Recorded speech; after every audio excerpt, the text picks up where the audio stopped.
Erozioni është duke kërcënuar sipërfaqe të tëra plazhi dhe pyesh në Vlorë.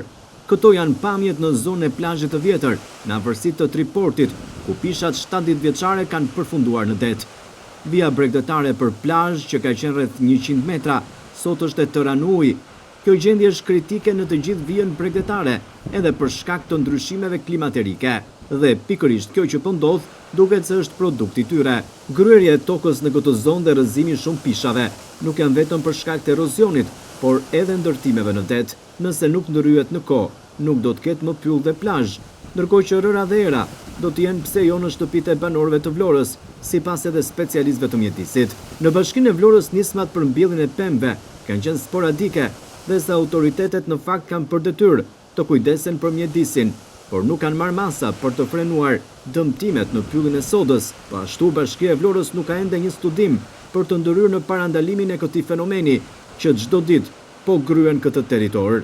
Të tjera pisha janë rrëzuar këtu në këtë territor ku gjendem, të cilat janë shkullur me rënjë si pasojë e detit i cili ka avancuar në pjesë të tjera të tokës në sipërfaqen brenda pyllit të sodës. Sikundër ndiqni nga pamjet në ekran, deti ka avancuar ndjeshëm, duke dëmtuar një pjesë të mirë të zonës në pyllin e sodës. Një situatë kjo problematike që kërkon vëmendje shtetërore të autoriteteve shtetërore dhe vendore, të cilat duhet të marrin nisma konkrete me qëllim që të parandalojnë këtë erozion të rënd që po shkatron çdo ditë pyllin e sodës.